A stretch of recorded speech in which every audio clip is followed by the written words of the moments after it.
Hey YouTube, it is Monday night and we're going to play a little bit of Phantasy Star Online. So last time we played was, I think it was Saturday. Actually, I think it was Friday. And I said at the end of the stream, 100%, I promise I am going to play again on Saturday. And I did.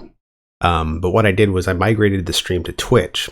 And I definitely don't know the nuances of Twitch. That stream is completely lost because apparently there was a setting that I forgot to check off, which said to archive the stream. So I didn't do that. The stream wasn't archived. I played for about an hour and a half or so. Not too many people tuned in because obviously don't really have an audience on Twitch or anything like that. But I just wanted to try it out because I have heard that Twitch is probably optimum for gaming. And I did set up the Twitch account where it said it was supposed to export the stream to YouTube. So in my mind, I thought, okay, great. So what that means is that it'll play simultaneously between YouTube and Twitch. Obviously that didn't happen. So anyways, not the end of the world. Just want to let everybody know that I did stream on Saturday as promised, but yeah, it's gone forever. So anyways, I've put up a post on the PSO Silver Rant Facebook group. And it looks like there's quite a few people that are going to be jumping in tonight, so we'll check that out. Hopefully we'll be able to get a couple of BBA players, and maybe we can get Ultimate Team together and finally finish that Halloween quest. The last couple of times we've tried, the issue that we've been having is that we've had a party member that isn't using a BBA. And the issue is that game quest is so intense, like it's got so much going on in it. It's got a lot of these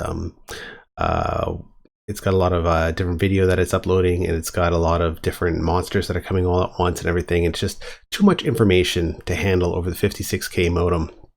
So anybody using DreamPi typically crashes, and I guess actually anybody using the PCDC, which is what we had one of our party members using, also crashes. So we know that now, and in the future we'll just have to be aware of that. We have completed it a couple of times, but we've never completed it on Ultimate, which is what I'm really curious to see what happens, especially with all the different kind of bonus items that you can get. It appears as though people are kind of tired of that quest right now. So it's unlikely that we'll find a team that's willing to play it, but in the event we do, that would be kind of cool.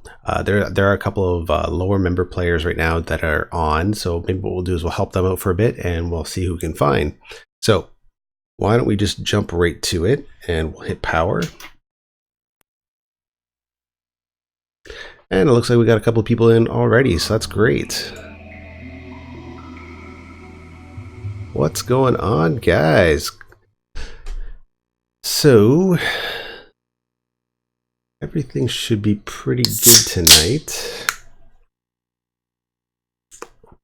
Cheers. Let's load up the game. And if you're new to the stream and you're wondering what I'm doing, I do actually have the game disc, and I've actually played the game disc for a number of years. Migrated onto the Eve's PSO patch, and then actually upgraded my Dreamcast to have a USB GD-ROM. That's a custom-made board with a USB reader, and it optimizes basically the way the USB reader, I guess, reads the information, like the game information. So that way you can actually play, I think, it's got 100% compatibility to the best of my knowledge, which is great. Unlike the SD card reader that fits into the serial, that works with most, well, I shouldn't say most, I'd say about 40% of the games. Generally really low use games, low resource use games rather, but it won't work with some of the better games for the system, unfortunately. So I was able to play some good games such as Red Dog, but wasn't able to play PSO, unfortunately. Okay, and connect. Sweet.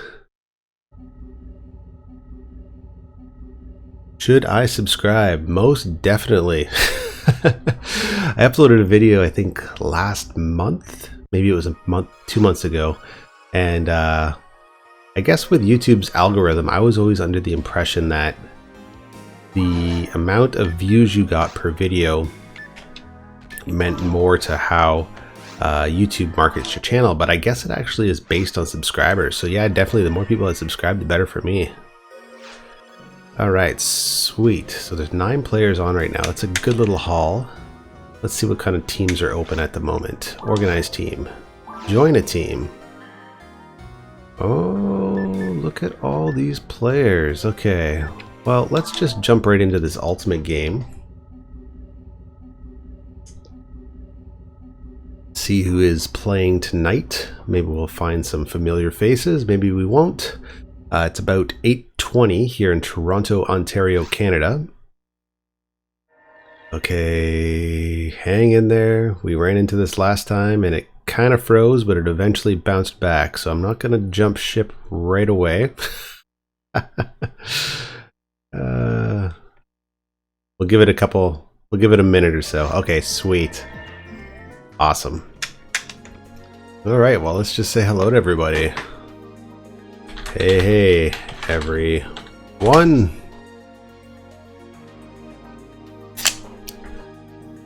Okay, it looks like everybody's in game, so let's drop a pipe, hopefully.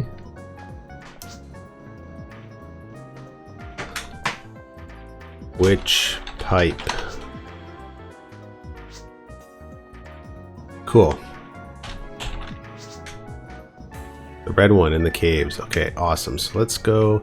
Actually, the first thing we got to do is we have to grab our mag because we put that in the bank the last time. And that will preserve the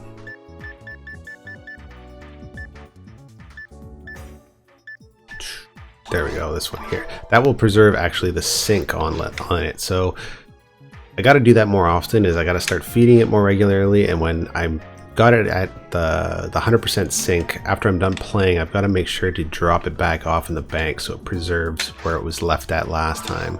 Okay, oh, inventory is full. Okay, sweet. So right away, let's just item pack, mag.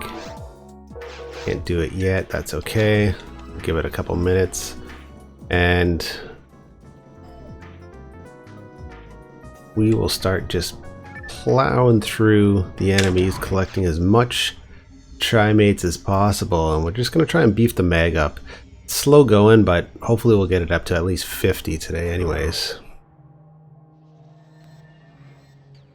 Yeah, definitely more consistent players, which is really cool. I've noticed that a few people that I played with historically have kind of dropped off the radar. You'll probably recognize a few names from the earlier streams, but overall, still like a few people that kind of come and go. Some people take a break for a while and come back, but there have been a few players that I played with since I began, and there have been people that I played with when I first started, helped me out quite a bit, gave me a couple of rare items and stuff like that. But then, I don't know, just disappeared. Don't know what happened to him. Okay, can we feed our mag yet? Not quite yet. That's okay.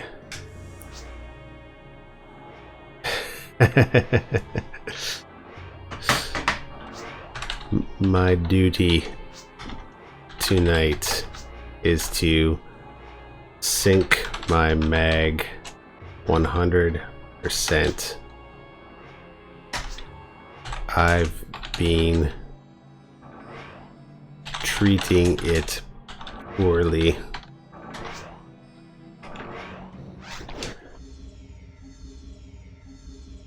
Okay. So it looks like we're going to do a forced run for now. Okay, right on. Bones just tuned in. Oh, geez.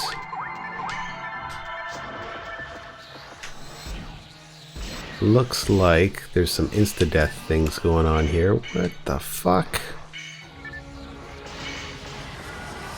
Come on.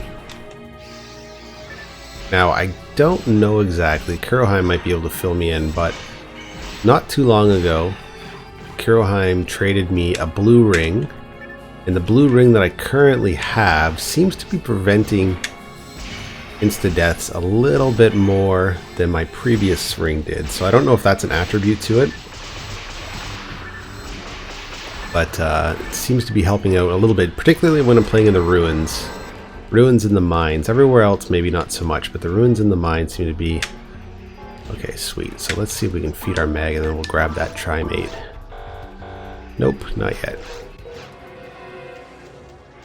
The ruins in the mine seem to be where I last the longest sometimes, except for when we were playing in the Halloween horror event. Obviously, that was just brutal on Ultimate. Like, we were doing okay. We were able to help out our team members quite a bit, but oh man, it was like even the strongest players there, like Kuroheim, were dying left and right.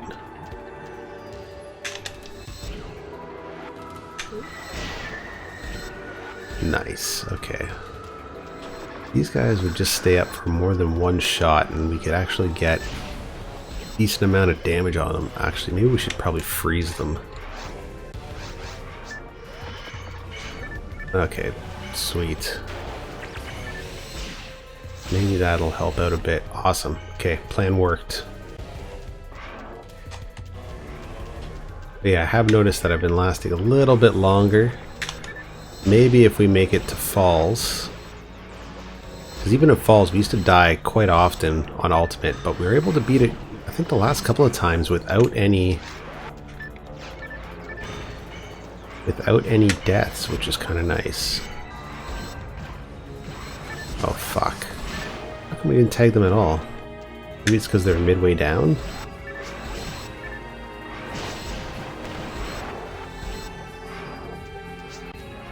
Alright, no big deal. Bang, bang, bang! But not a lot of stuff going on since the last time we played. Unfortunately, I don't have really any cool pickups. Haven't really been finding too much out there in the wild lately. It's kind of been dry the last couple of days, but I mean, that's not out of the ordinary. It kind of comes and goes. I did end up going to a pawn shop that I like to frequent, and they got a whole whack of Game Gear games, but unfortunately a lot of it was trash. But I did end up picking up 4 that I didn't have. Nothing really too exciting, but at least they're 4 new games for the system, and you know, I am trying to build that catalog. I seem to be like the only person in the world, and really there's only one game for that system that costs a lot of money, and that's Mega Man, which is not a very good port. There's multiple reasons for that. The primary reason is that the screen is just a bit too, like, the sprite is too big for the screen, and what ends up happening is that you don't see enemies quick enough. So when the screen is scrolling, you have very limited time to actually attack, and because of that, it makes the game virtually unplayable. But it's still a relatively coveted game. It costs about $100, I think. And when you think about it, if the $100 is going to be the most you're paying for pretty much the rarest game on the system, it's not a bad system to collect for. I guess some people have tuned into the stream, and some people aren't, so maybe I'll invite everybody. Sorry guys, I'm gabbing on YouTube.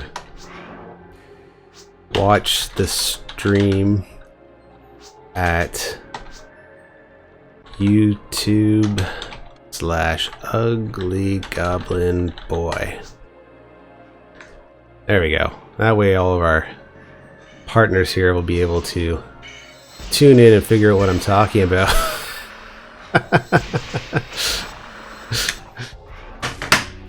Just trying to keep everyone in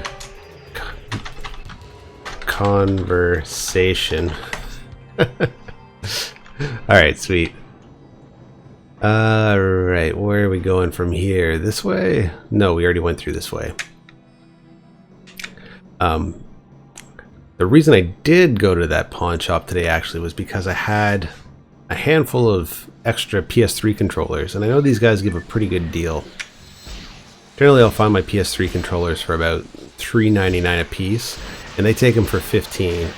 I had 10, and the idea was that I was going to kind of trade up because they had some PSP, or PS Vitas rather, for $95 a piece. And I thought to myself, okay, cool, maybe I'll get into the PS Vita, but They were the first generations, not the ones that take the micro USB cord. And I really wasn't interested in the first generation Vita. I kind of wanted to get the better one, the second version, because the first generation takes this custom charger, and it's really inconvenient, whereas the modern version just uses a regular micro USB. And I assume also that way it's a lot easier to add on emulators and things like that. I have watched a few YouTube tutorials, and they say that the PSV Vita can be modded, soft modded in a way that you can put emulators on it, but the best version to use is the 2000, and that's the version that I most recently acquired. Just currently waiting on another battery. Hopefully that'll turn up the next day or two and I can fire it up. That being said, it does work plugged in, and I did throw on a copy of the PlayStation 1 emulator, and then I put on a copy of Final Fantasy VII, which, to be honest, I've never completed. I've had that game since it came out, pretty much. Way back in, what was that, 96? I can't remember exactly. And I just never finished it. I've only made it to, I think I've made it halfway through disc 2. And I always found the game a little bit cumbersome. Not overhyped. It's a good game for what it is, but I could never really get into it. I'd always kind of get into it for a little while, and then I would put it down and I'd forget about it, and then that was it. So, okay, can we sneak over here? No. Okay, so we gotta go up and around. But I told myself if I could get it on the go, that would probably be the best way for me to play it over time. Kind of like, just like the Switch.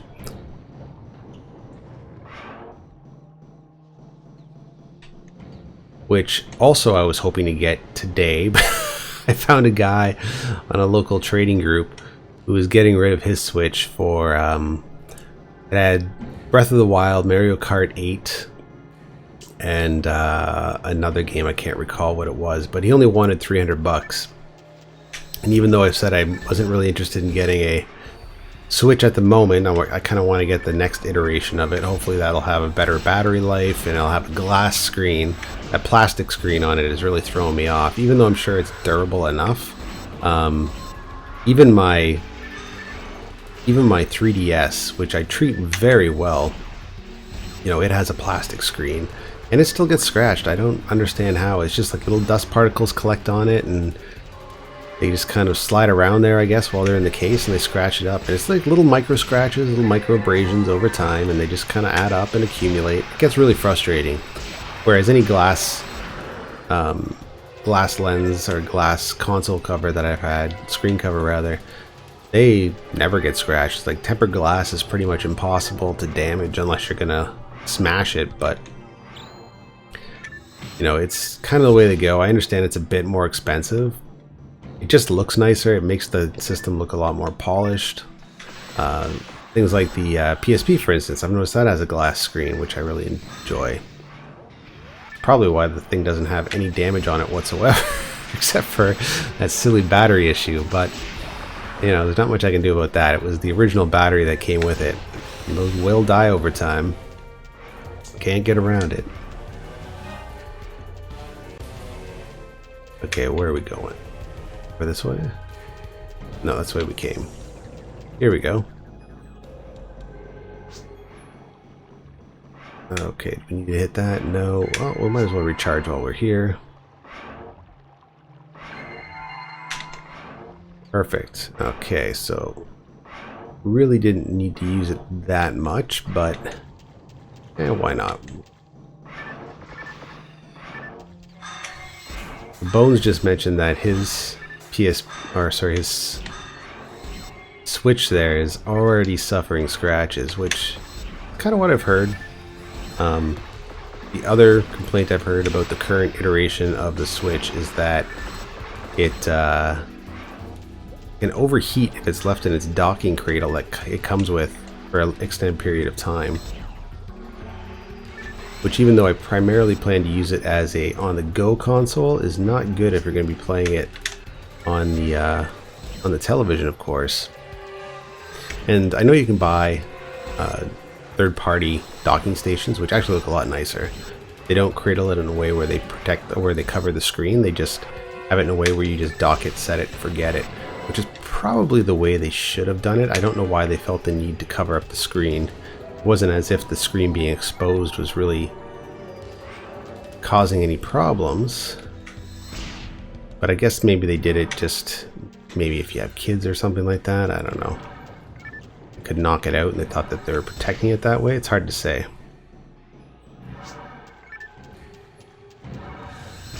Okay, sweet. And we got them all.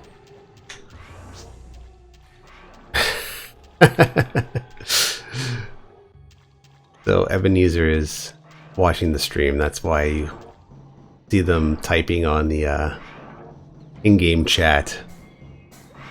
Alright, well that's good to know. But really it's only been rare cases that I've heard.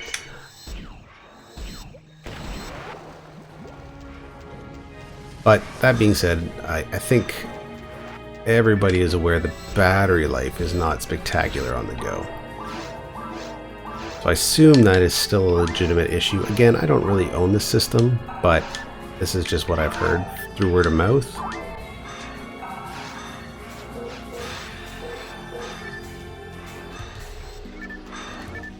And actually it seems like in terms of like a first gen system, I shouldn't say first gen, but the first version of the system, it actually seems like it's holding up pretty well for the most part. Other than those odd little issues that people have been reporting online, you haven't really heard too much in terms of the system breaking down, which is pretty good. I think the first version of the PlayStation 2, I remember hearing all sorts of issues with that in terms of the drive breaking down and things. But I don't know, for some reason in my mind I always thought the PlayStation 2 was kind of like a cheap looking system for some reason. Maybe it was just too blocky or something, but the next version that came out with the Slim, obviously that was a little bit better in terms of just like the size. It fit into your entertainment center and everything like that a little bit nicer, but also the drive held up a little bit better because you didn't have that motorized tray to worry about. Okay, let's hold these guys off while our team repopulates here.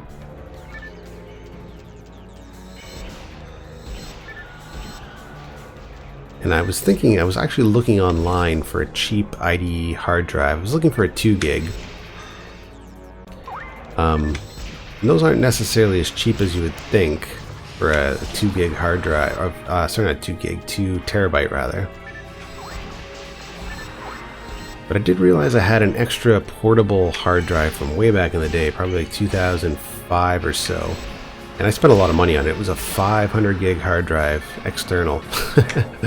So, you know anything about memories back in the day, it was quite expensive.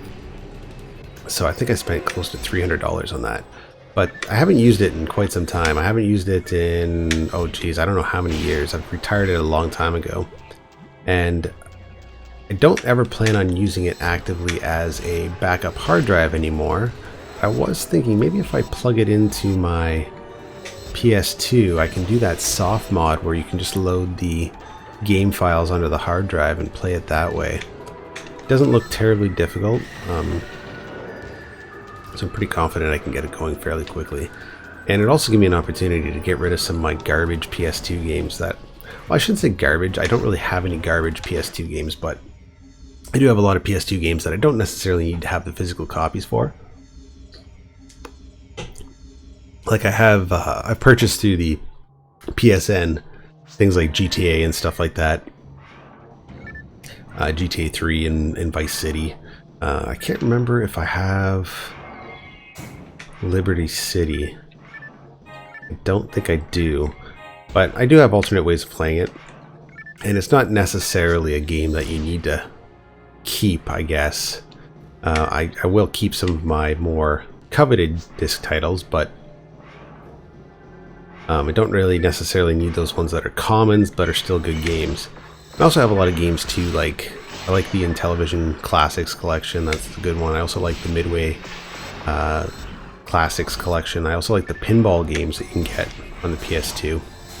And all these are fairly simple games, but I like them because you don't really have to put a lot of time into it. You just kind of pick up and play. And because of that, I always keep them around, but if I was to have that, I don't necessarily need them. They're not terribly expensive. They're definitely easy to replace. But more importantly, if you just had those on a hard drive and you set it and forget it, you can play them whenever you want on the original hardware and not have to worry about it too. Yes, people are still playing this on the friggin' Dreamcast. There's multiple ways to connect and join. If you feel like playing, I suggest going to Dreamcast Live and checking out the forums. Maybe even buying a DreamPi kit if you feel like it from PC Wizard. Alright, I think people are following me. I'm not 100% sure, but this appears to be the only way we can go. Oh geez, not one of these fucking guys. And we're dead. God damn it. Here I am bragging about how I must have a ring that prevents me from insta-death. Okay, Mag, can we feed Choo Choo? Yes.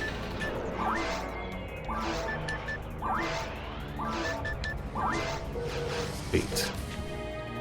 Alright, let's get out of here and continue on our way.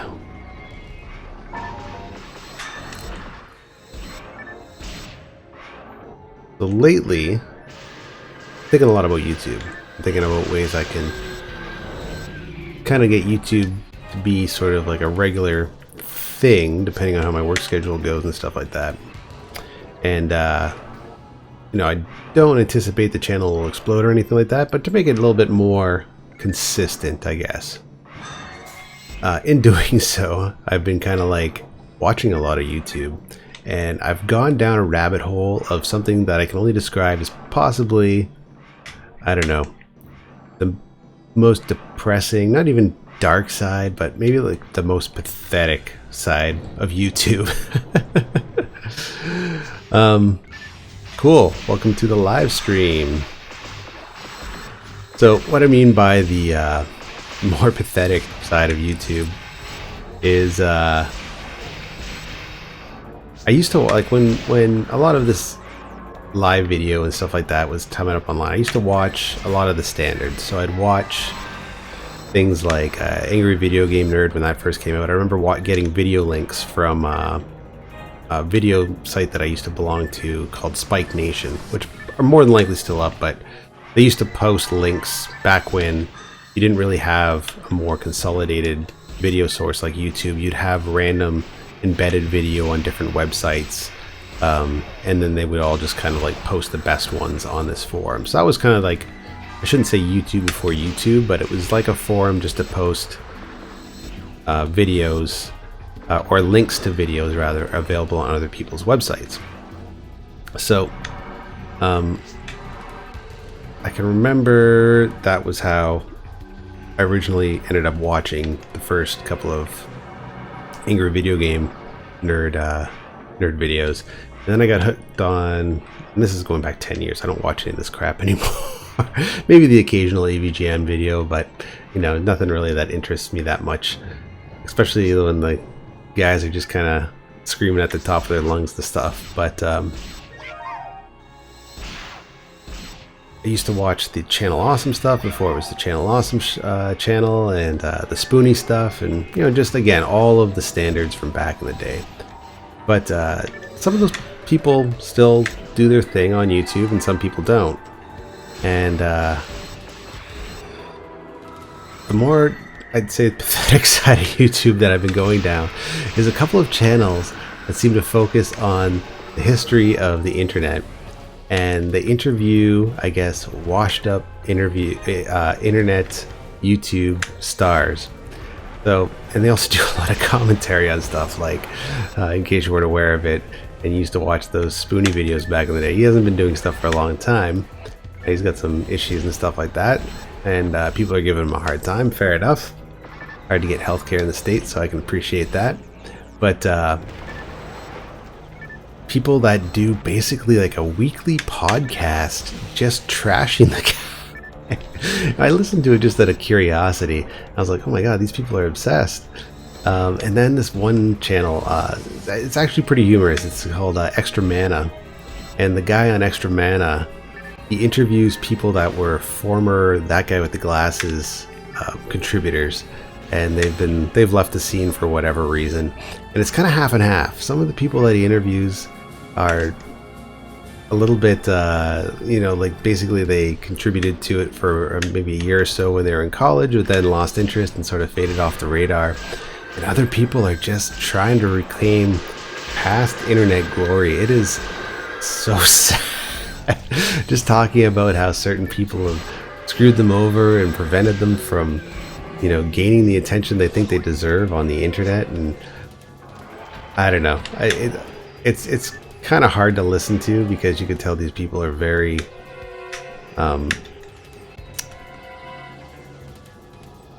very, I guess, fragile. I don't know, it's hard to say.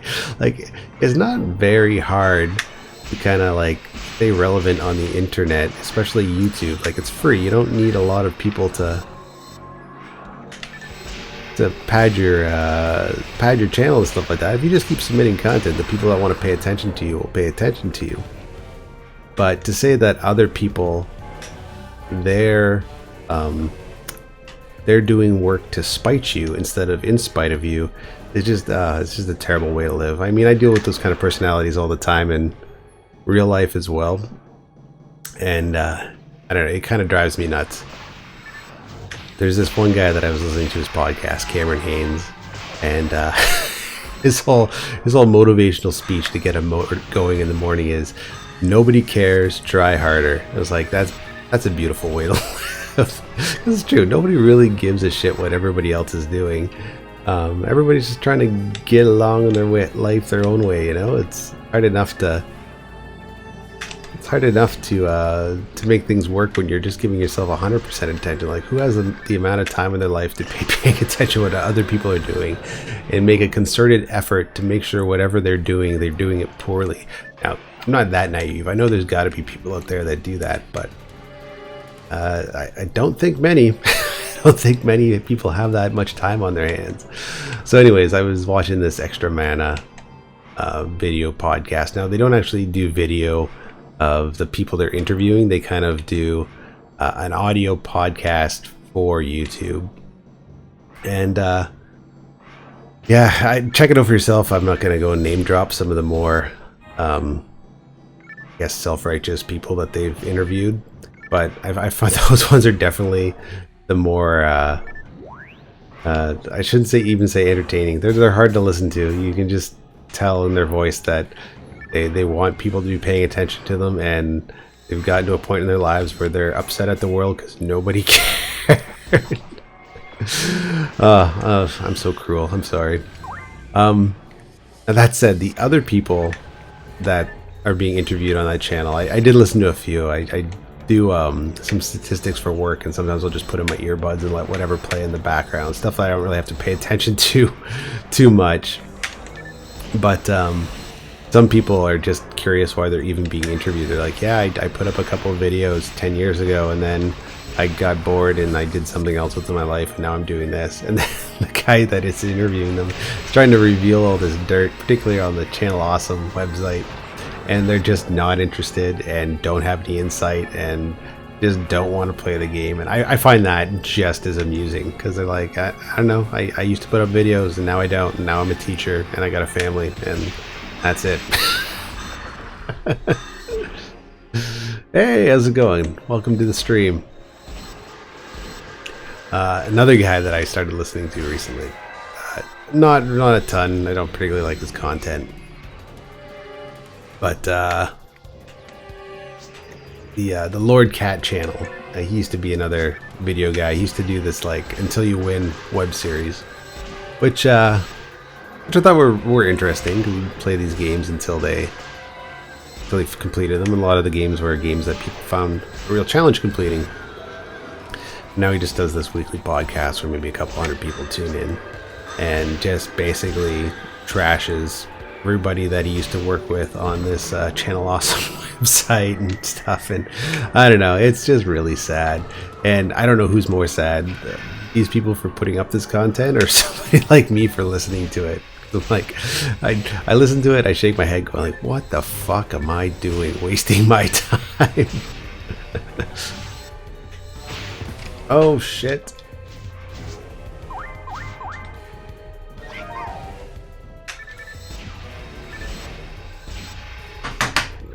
Sorry, I do all my talking on YouTube. Okay, let's get out of here. Infuse trap.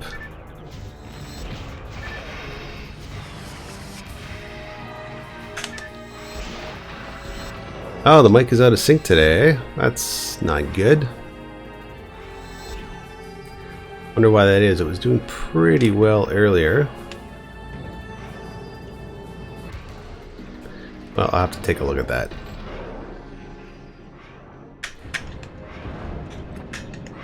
Okay, I guess we're going this way.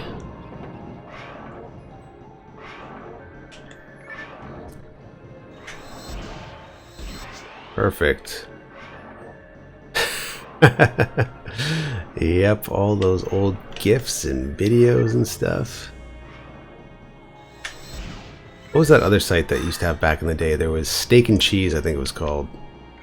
And that used to have a lot of direct link videos. You never really knew what you're getting because it's not like they had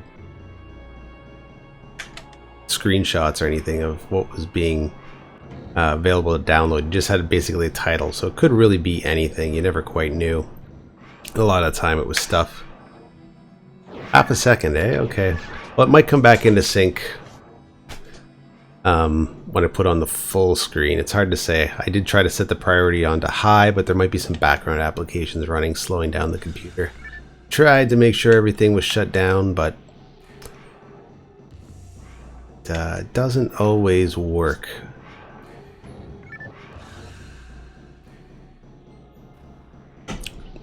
Hey, welcome to the stream.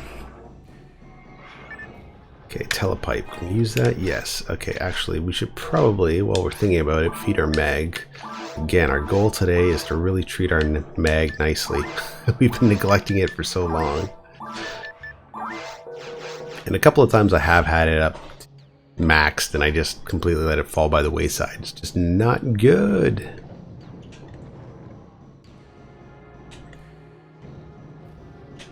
Actually, I have one guy that I used to watch on YouTube pretty regularly. I kind of used to hate his content, but I ended up liking it last year or so before he started, or before rather he stopped posting stuff, was this guy, the Archfiend. And I always thought he was kind of a dick, but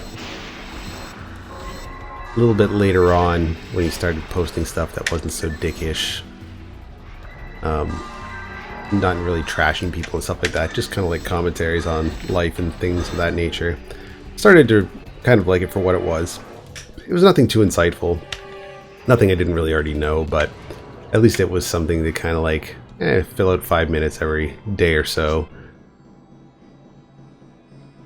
But he stopped posting about 2 years ago or so. He used to do these blogs on football, and I never ever pay attention to football or any really any sports. I don't really pay a whole lot of attention to. That said, after we're done here tonight, I am definitely going down to the basement and watching UFC 117 Bisping GSP. I got that ready to go on the old PVR. Wasn't able to catch it live, but yeah, kind of excited about that. I've been really trying to stay out of the media and not have it spoiled for me. So at the moment, I don't have any idea of who won the big match. Now, there was a couple of good fights on that night, so please, please, please don't don't spoil it in the stream. I guess now that I put it out there, if you're only watching this because you don't like me, I guess it'd be an easy chance to kind of spoil it. But anyways, kind of excited to see how that all turns out. Hey Link, welcome aboard, buddy. Oh, I don't want to shoot you. Yeah, I'm just kind of excited to see how that all turns out, because if you're an MMA fan now, I've been an MMA fan for quite a while. I can remember back in the day renting the VHSs from the video store and stuff like that, and then really kind of falling in love with it around 2000, 2001, and those were some pretty amazing fights. Now the history of the UFC is a bit complicated. Basically the first, I'd say, like, I think it's the first 20 or 30 were kind of a yearly event, and then the company that owned it sort of went out of business. Oh, here we go. And then they sold the UFC to the Fertitta brothers, from what I remember. And then after they sold it to them, okay, we'll wait here until everybody joins in. That's when it really took off. So yeah, I've watched it ever since. I've gone to a couple live events. I used to take a lot of kickboxing for a while, and then then I got mugged here in Toronto. These three guys jumped me and beat the shit out of me, and it was all my fault. I got to tell you right now. I could have got out of that situation, and if I knew now what I knew then, I definitely would have escaped it unscathed. Because basically what happened was these three guys jumped me from behind. I was able to shake them off. I ran a little ways, and then, like a fucking idiot, I turned around and tried to fight them. I should have just kept running. Ultimately, they took me down, beat the fuck out of me with a brick in the face, and yeah, it wasn't a good scene. The good thing about Canada is if you are the victim of violent crime, a person doesn't necessarily need to be charged. Now, there's multiple witnesses that saw what happened, and I was cooperating with police, and I went and saw the doctor and everything like that and got everything checked out. But it was obvious injuries. There's a lot of documentation, a lot of pictures from myself and from the police, and you can file a claim with the Criminal Compensation Board. It takes about a year. So here's some legal ease and advice for you in Canada. You fill out the application, you submit all of your supporting documents for what happened, and typically what they do is they will review your case in absentia. What that means is they have all the information presented in front of you, or in them rather, and they make a decision based on the information. Now they do that by default, so they'll send you a letter in the mail at some point and just be like, hey, we're going to review your case and get back to you. What you want to do is immediately contact them and say, nope, I want to have an oral hearing. And that's where you have the opportunity to speak in front of a panel, and you can just explain to yourself how that incident affected your life. So that's what I chose, and you know, it's basically a point system. They look for keywords, and based on what you tell them, they'll give you a monetary compensation. So I did end up getting significant monetary compensation for that particular incident, but regardless, it happened. I was using more kickboxing moves that really weren't effective. Now, I'm not a pro kickboxer or anything like that, but you know, I thought I was a little bit more confident in that situation than clearly I was. So I was humbled, learned my lesson, and then immediately after that, I ended up really getting the Krav Maga. I took that for about 3 or 4 years, and you know, got a couple of belts in that, which was kind of nice. Good thing about that particular martial art is that it's a lot less based on technique and a lot more on just giving yourself permission to be aggressive and do a lot of dirty things that you typically wouldn't do. So, you know, if you were ever apprehensive about, you know, biting somebody or gouging eyes or kicking in the groin, all of that is completely removed if you start taking Krav. So I loved it at the time. It was a lot of fun. I ended up not taking it after a while because I moved to a different part of the city, and it was a little inconvenient, and I was working more, and I couldn't really concentrate on it rather as much as I would have liked. But yeah, it was fun at the time, and you know, I was doing a lot of other things too. I was working at a bar, I was watching a door. It was a good time in terms of like mid-20s to late 20s, early 30s even. It was had a pretty good run at the gym and all that stuff. So, you know, life happens.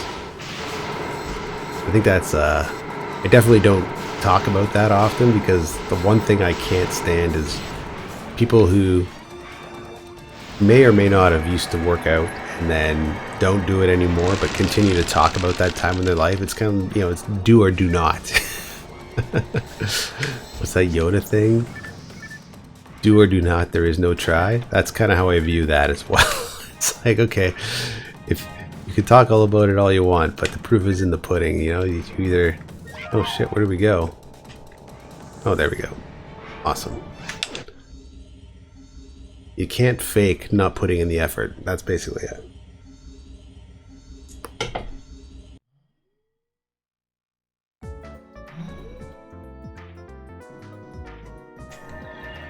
...2006 YouTube. Has it been around that long? I know that it's hard for me to remember, because I feel like YouTube came around, like, I feel like it was like slowly integrating into my regular life, but it's so hard for me to understand, like figure out when it finally made that switch, you know, like when it actually became the primary source for my online media.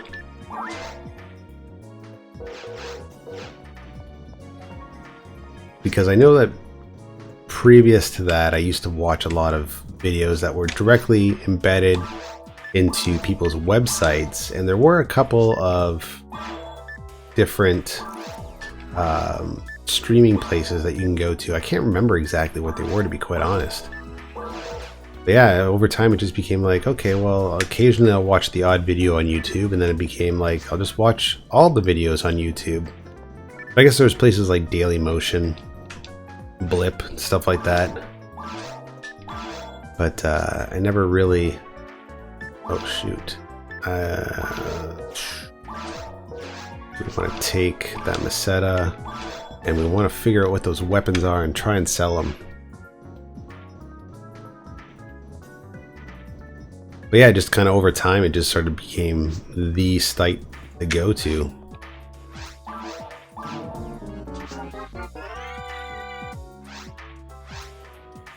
Okay, do you want to equip it? No, thank you.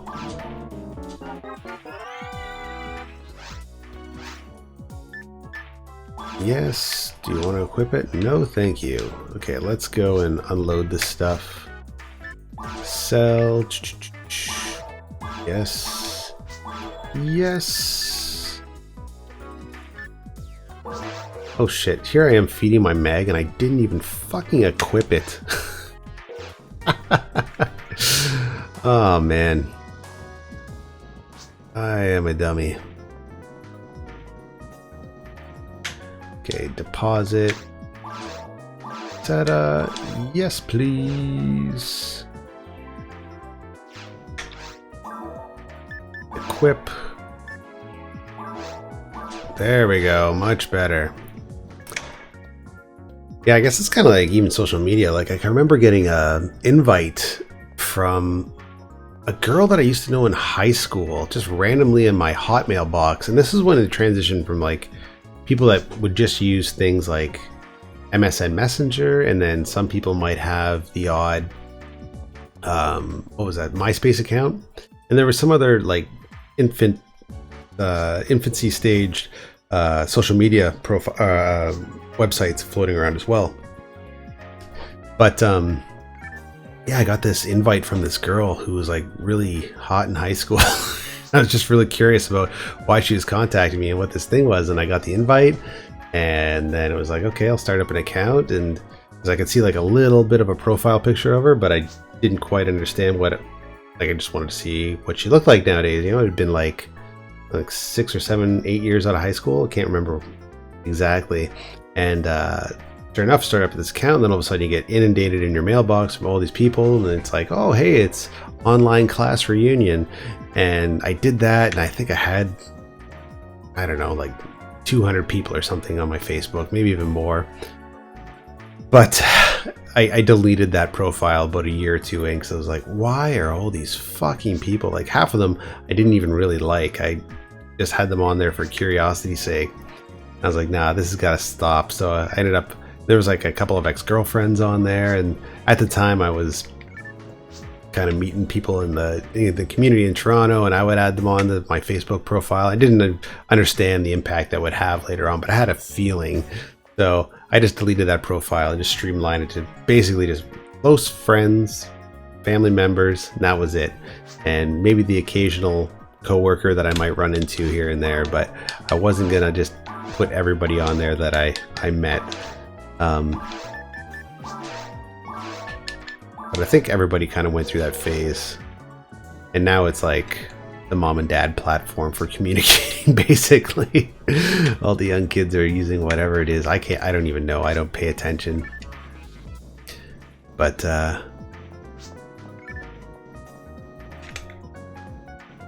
it is what it is. Okay, guys. I think, are we gonna continue to play?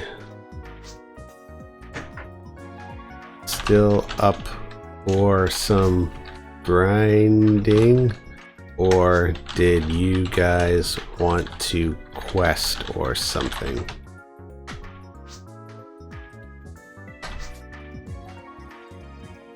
I have a little time left, but not too much. Gotta watch UFC and clean the garage, because I'm an old man and that's what I do.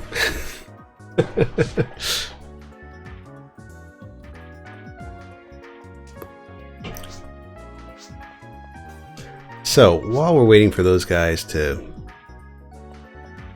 get ready for the next game, one thing I did want to, because I haven't really done a lot of pickups and stuff lately, one thing I did want to show off was just a couple of games here. Like my 5 I would consider rarest Dreamcast games. Rarest, most expensive. Some of them aren't maybe as expensive as the other ones I have, but I don't necessarily find them rare, and vice versa. But anyways, these were the ones I picked out of my pile, just because I wanted to show that yes, I do actually buy the games still, in addition to, you know, playing things off my USB GD-ROM. So some of these you've seen before, some of them you may not have, but Shenmue 2, complete in its pretty little box here. I haven't actually gotten around to it yet because I'm still in the process of beating Shenmue 1. And I know you can play both games independently, but I hear it's best to complete Shenmue 1 before you start Shenmue 2 because you can transfer your character data over. So that will be next on the roster for sure.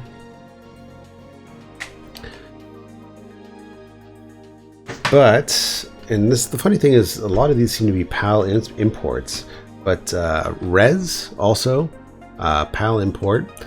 Really, it's like a first-person sort of over-the-shoulder shooter, but it's like it's like a rail shooter type game. Really, really cool and innovative for the time. I know there's the PS4 version that's available nowadays, but yeah, this version still holds up quite well. If it was in like 16:9, I think people would appreciate it more, but it still looks fantastic on just having, you know, a 4:3 aspect ratio. Here we go. This game I'm sure most people have heard of. I don't know. People really like it. I think it's an okay shooter, but I'm not totally in love with it. And that's this one right here, Mars Matrix. It's a good game. Don't get me wrong. It's a good game. It's just I'm not totally in love with this game. Oh, is everyone signing out, or should we hit the lobby to find more players? And if you have been watching the stream for a little while too, yeah, let's go to the lobby. Let's get out of here. You've probably seen some of these games because they're more recent pickups. But the games like Evil Twin, which I did play for a little bit and is fucking fantastic. It's everything that people talk about. It's a really, really good, interesting game.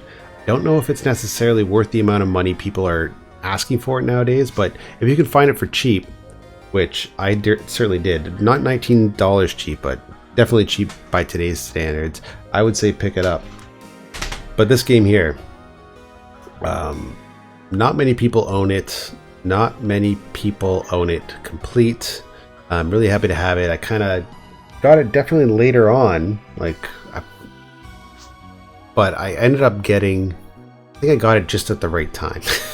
Let's put it that way. And I didn't pay nearly as much as people are paying for nowadays. Like, this is the most expensive, most rare game for the Sega Dreamcast, and I got it in an open auction for way, way below what people are charging for it, especially complete.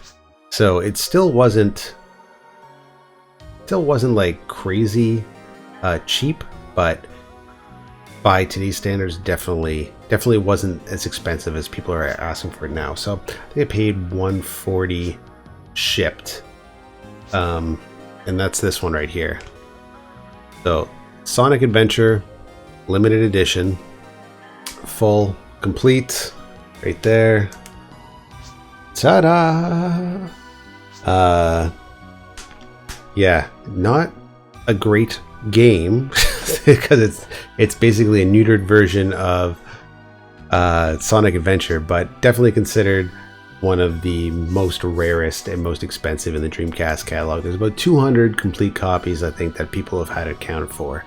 So if you're into completing a full set, that's definitely one of the ones you're going to have a challenge finding for a decent price. I think there's one up right now. Somebody's asking for just the case, and I think he wants, like, I don't know, it's $300 or something like that. And then there's another guy that I think is trying to sell a complete copy of for about $700 or $800. Not a fan of Evil Twin. I have a USB GD-ROM, which I primarily use, and when I'm playing PSO, I typically use my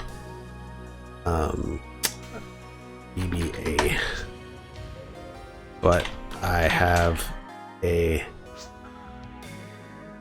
why am I forgetting my words? DreamPi as well, with a USB LVI from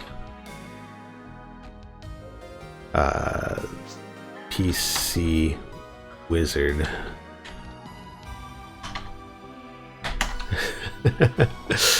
Yep, complete. It's actually my second copy, but the first one was disc only. Found it in a rummage sale for $2, but it had disc rot on it.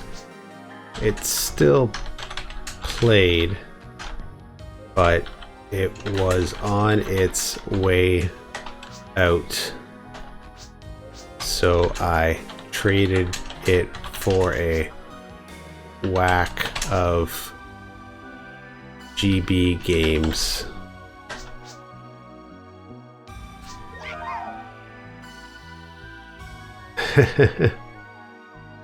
Disc rot is little holes that show up in the foil on your disc, generally caused by delamination between the foil and the plastic. It typically happens on old CDs because the plastic used to make the CDs had chemical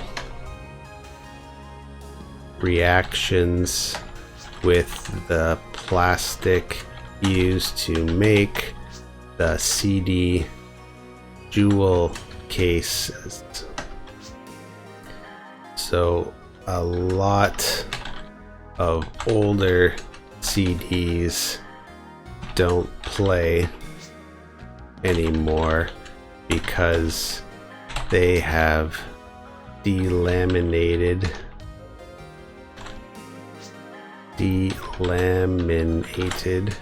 or have had random holes pocket in them from the chemical reaction. Also,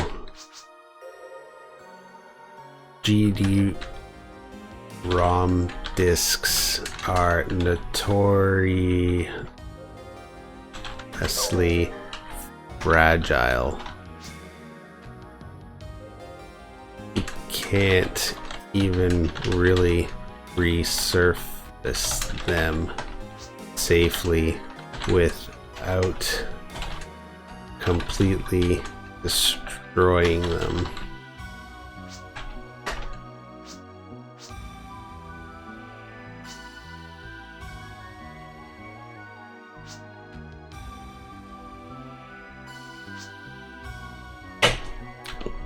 GD-ROM discs have 3 info rings. The first is audio. The second is for region locking and security. The third is game play info.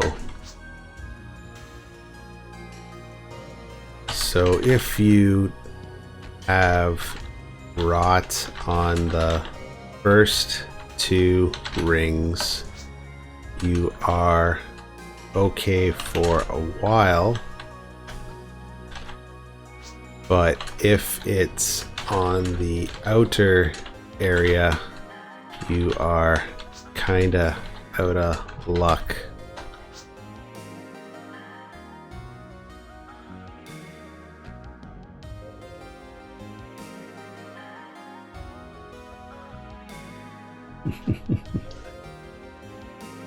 Okay,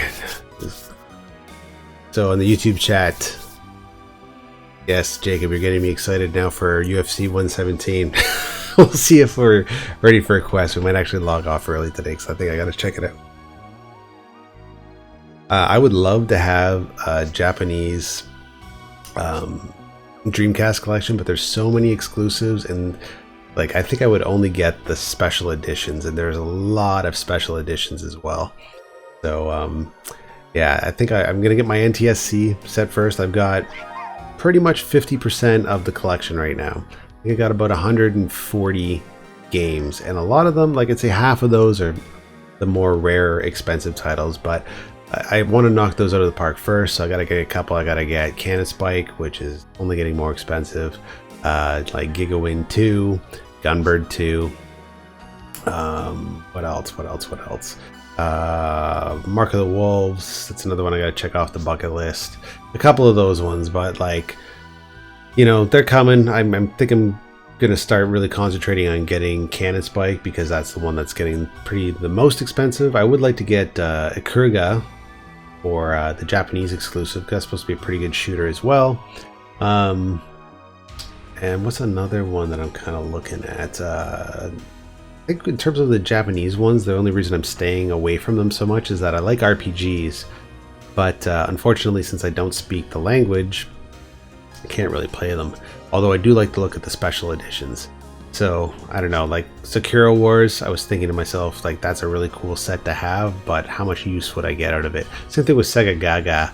I believe that's mostly in Japanese. And even though it's a really cool game, and the deluxe edition just not go for terribly.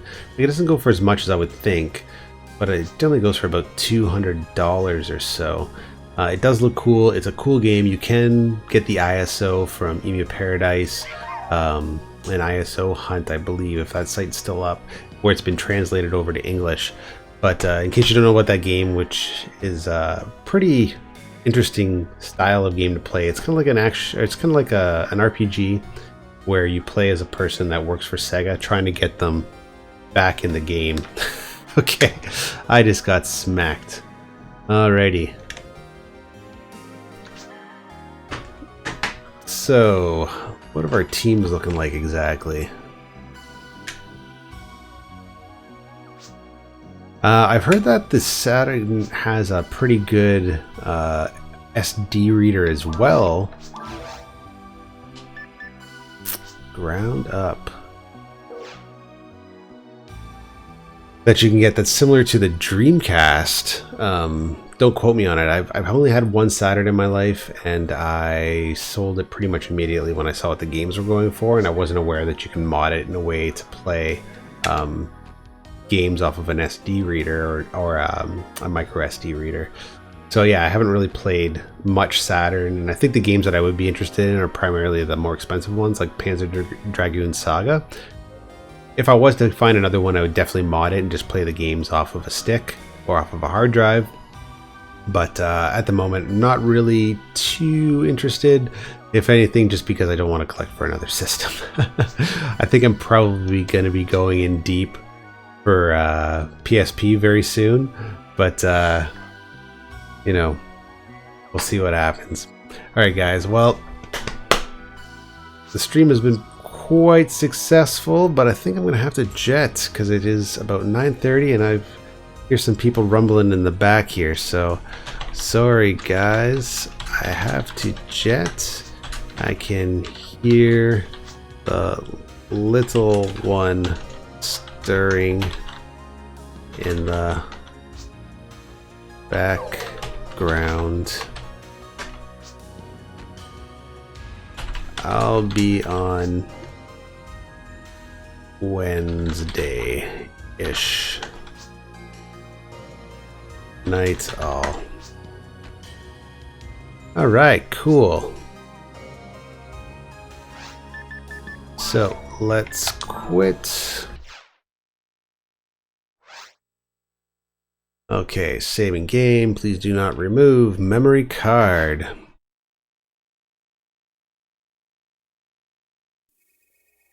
Okay, well that was Phantasy Star Online for tonight. We got a good run, met some cool people. It was actually a pretty decent little turnout in the lobby, but yeah, unfortunately I got a jet, so I can't chit chat for too much longer. I will definitely try to be on Wednesday, and you know, the way things are going, that's a real possibility. I'm going to see what the online gaming forum is saying on Dreamcast Live and see if they're going to be playing hopefully a racing game. It'd be nice to play Pod or Monaco and break out that racing wheel that David so generously donated to my channel. So anyways guys, take care, have a good night, and I will talk to you very soon.